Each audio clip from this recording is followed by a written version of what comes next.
à tous, chapitre 3, énergie mécanique, niveau 3e, corrigé de l'exercice du cours précédent. Alors, aujourd'hui, nous allons faire la correction de l'exercice sur les énergies.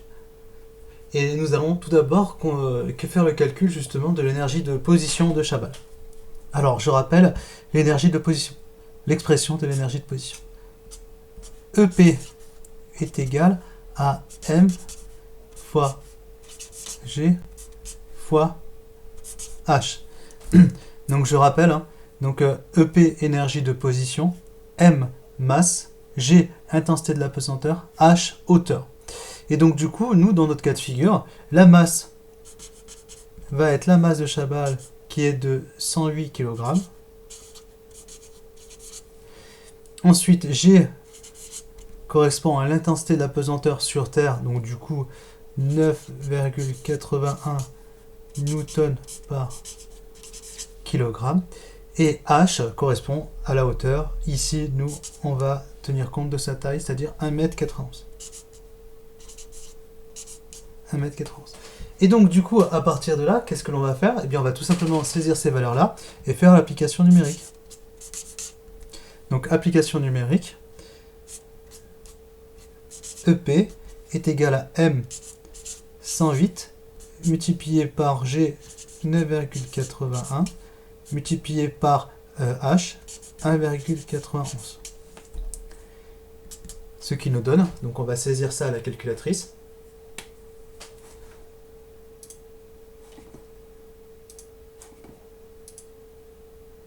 Et donc du coup, on va saisir ça à la calculatrice, pardon. Donc du coup, 108 multiplié par 9,81 multiplié par 1,91 nous donne une valeur de 2023,6 joules.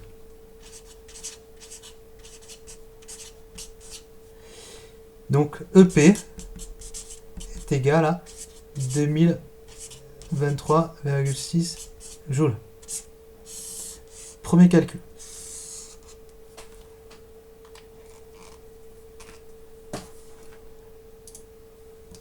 Alors, maintenant, en fait, on va faire le calcul de l'énergie cinétique et de l'énergie cinétique de la Twingo. Et donc, du coup, ce que l'on va faire, c'est que cette fois-ci, on va faire le calcul de l'énergie cinétique et de façon similaire, le présenter ici. Alors, je rappelle l'expression de l'énergie cinétique. EC est égal à 1 demi de mv carré. Donc, M étant la masse, V étant la vitesse, élevée au K.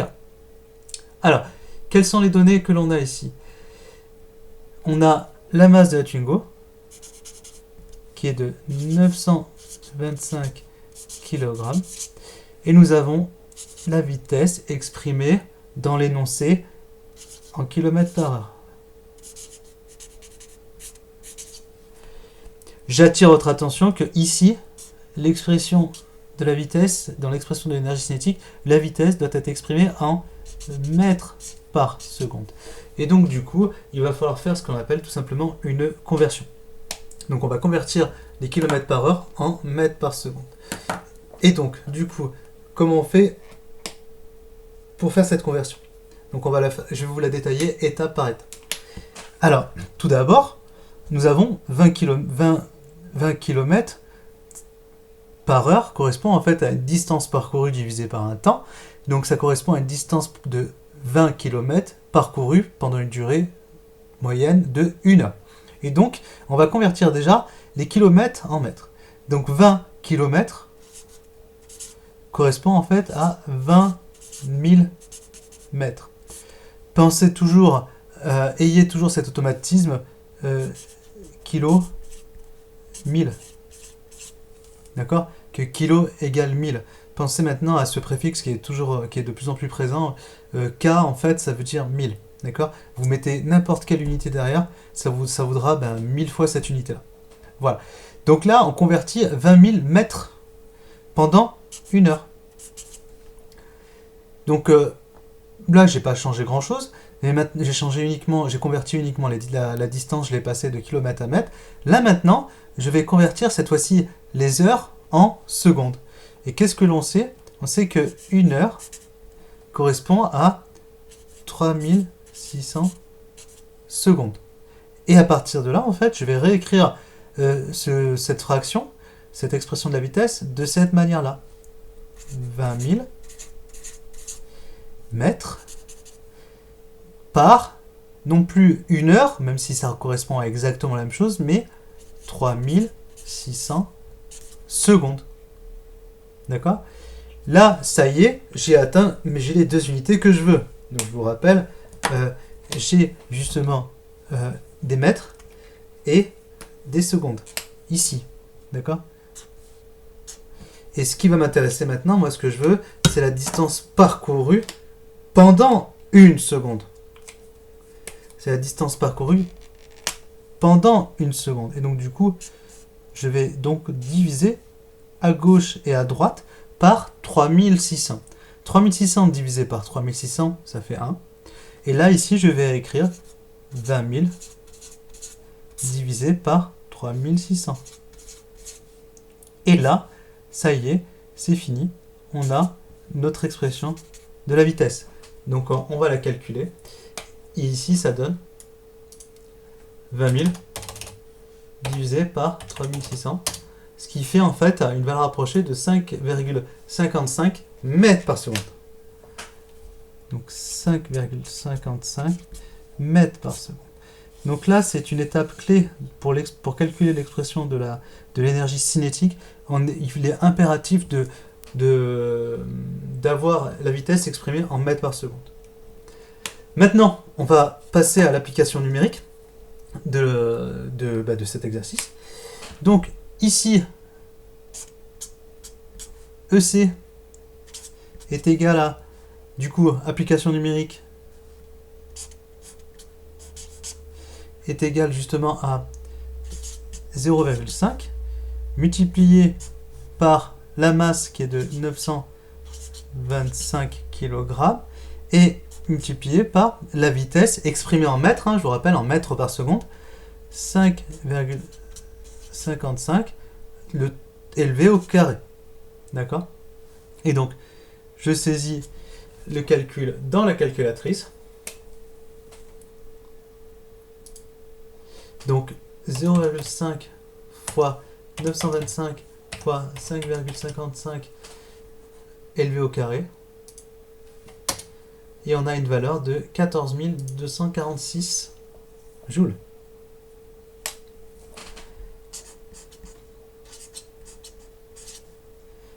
« 46,2, j'arrondis au dixième, joules. Et là, on a EC est égal à cette valeur. Voilà, donc voilà les 2 calculs demandés. Première étape. Les 2 premières étapes. Première étape, calculer EP. Deuxième étape, calculer EC. Et là, maintenant, on va passer à la 3e étape, la conclusion. Alors, donc, du coup, là, maintenant, qu'on a calculé les énergies cinétiques et énergie de position, on va réécrire les 2 valeurs. Donc, EC est égal à 14 246,1 joules.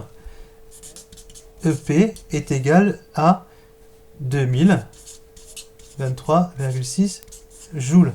Donc, en comparant ces 2 valeurs, on comprend très bien que l'énergie cinétique est très grande devant l'énergie de position.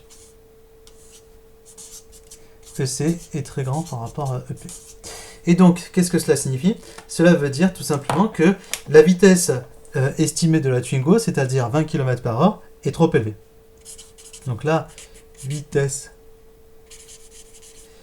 de la Twingo est trop élevée.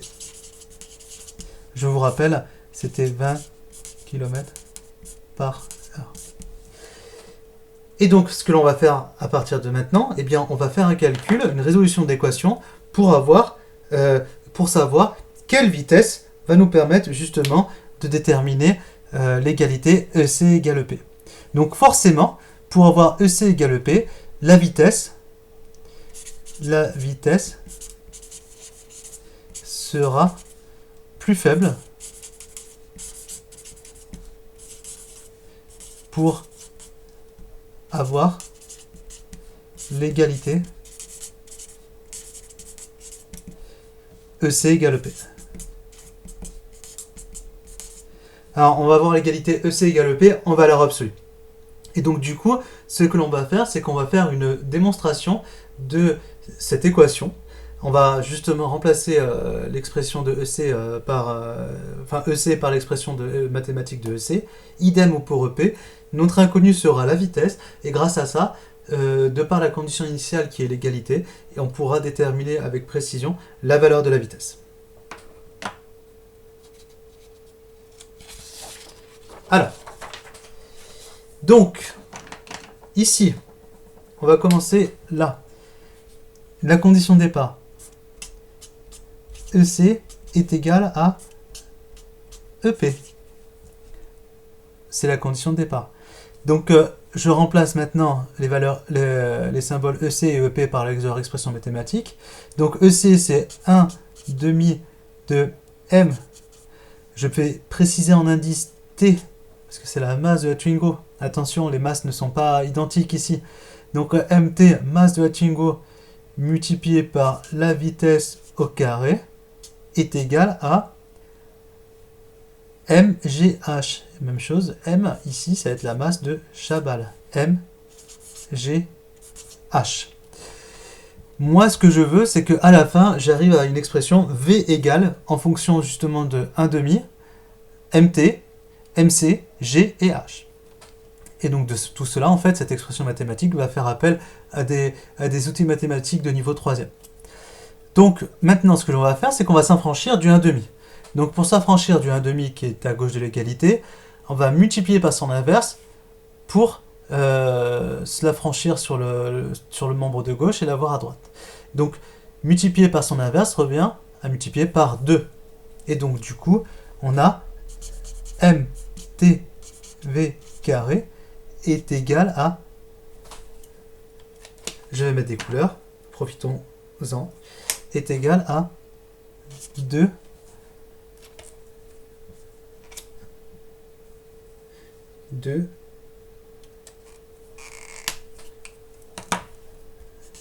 MCGH. Donc je vais en profiter justement, à chaque fois que je rajoute ou je modifie quelque chose, je vais mettre une couleur. Et donc du coup, là ici, je veux m'affranchir bien de la masse qui me gêne. Et donc du coup, même chose, la masse, pour m'affranchir de la masse à droite, eh bien, je vais tout simplement, à gauche, pardon, je vais tout simplement en fait la diviser à gauche et à droite, et ça me fait quelque chose comme ceci. Donc j'ai V carré est égal à, donc je réécris avec les mêmes codes couleurs, 2 MC GH est divisé par MT. D'accord? Et donc du coup, là j'ai une expression littérale, mais il faut se rassurer, la seule inconnue c'est V, MC on connaît la masse, c'est 108 kg, G on connaît, H on connaît, MT on connaît. Donc là on est presque arrivé. On est presque arrivé du coup, parce que maintenant moi ce qui va m'intéresser c'est V. Et donc du coup, V carré va correspondre en fait à cette valeur-là. Et moi, ce qui va m'intéresser, c'est V. Et donc, je vais donc utiliser une fonction mathématique qu'on appelle la fonction racine.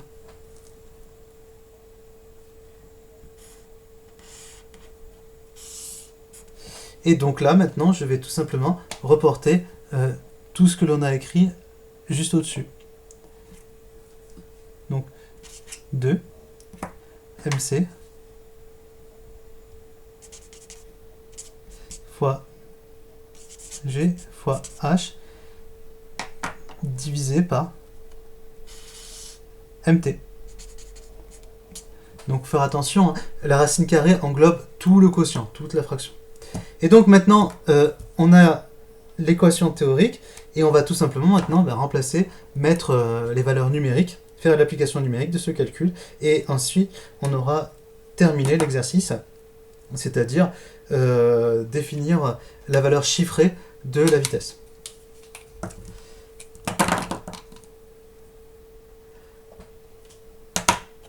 Alors, Donc, je vais prendre un autre stylo.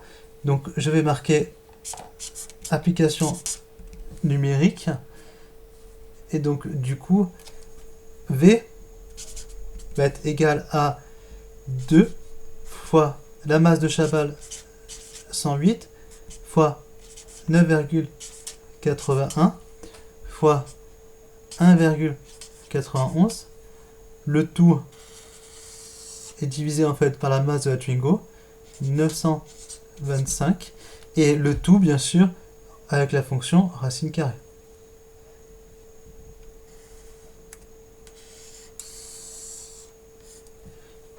Voilà.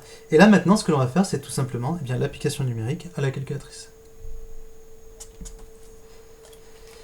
Et donc faire attention, ça peut être un peu compliqué de tout faire d'un coup, mais il faut y aller étape par étape lorsqu'on veut faire la valeur à la calculatrice. Donc première chose, la racine carrée, et ensuite on saisit les valeurs.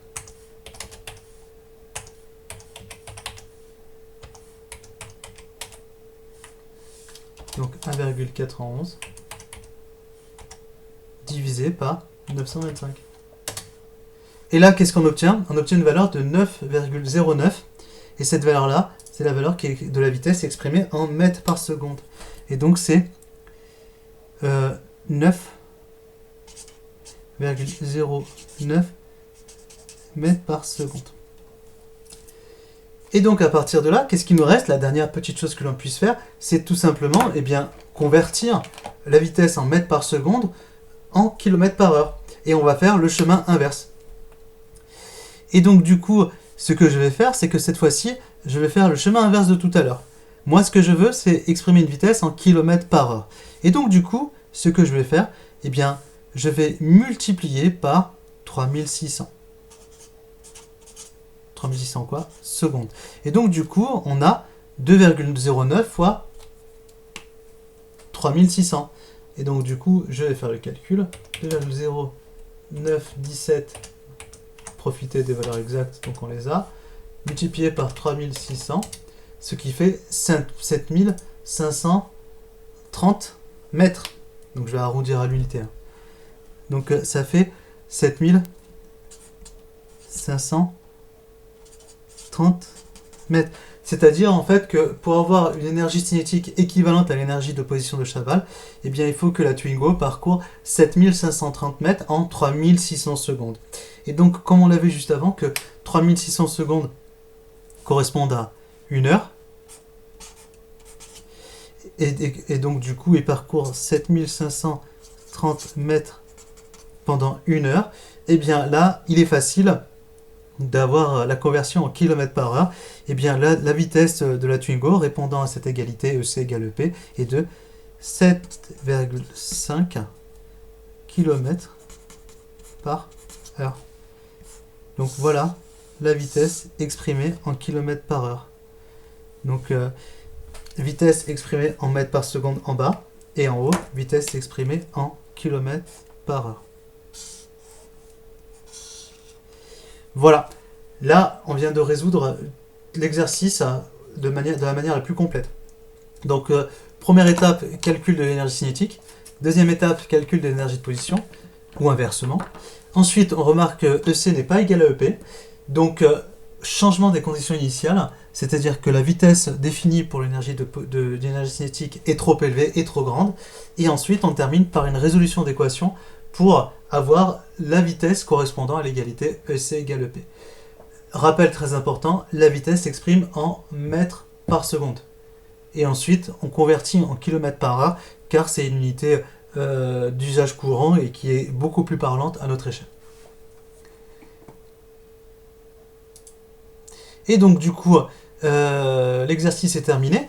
Et petite chose pour finir cette partie-là, lors du cours précédent, je vous avais montré cette animation-là. Et bien justement, je vais vous mettre un extrait vidéo qui illustre justement les notions d'énergie potentielle ou de position et énergie cinétique.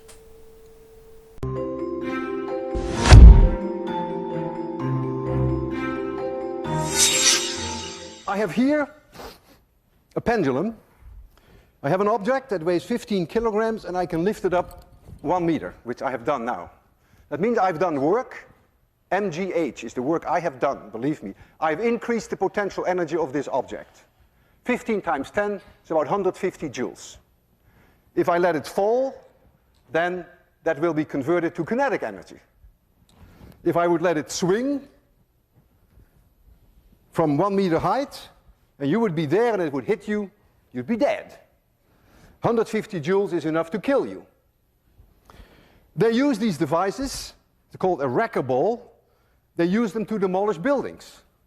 You lift up a very heavy object, even heavier than this, and then you let it go, you swing it, thereby converting gravitational potential energy into kinetic energy, and that way you can demolish a building. You just let it hit, and it breaks a building. And that's the whole idea of wrecking.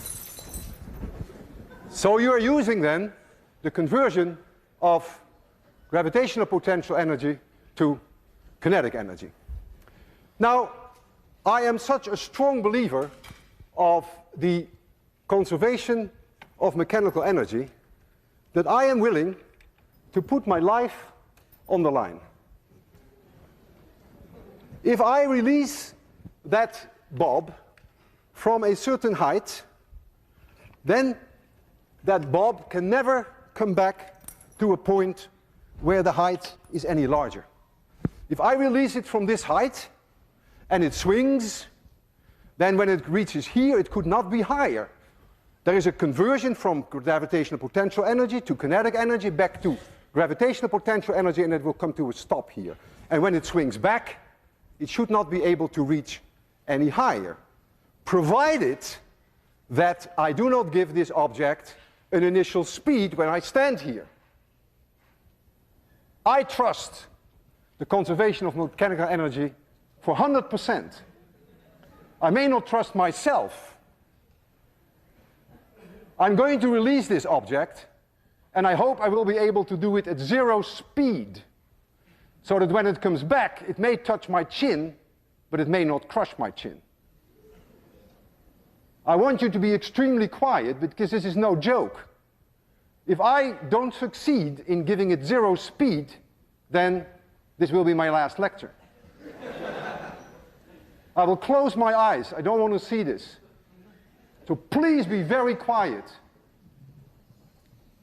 I almost didn't sleep all night. 3, 2, 1, 0.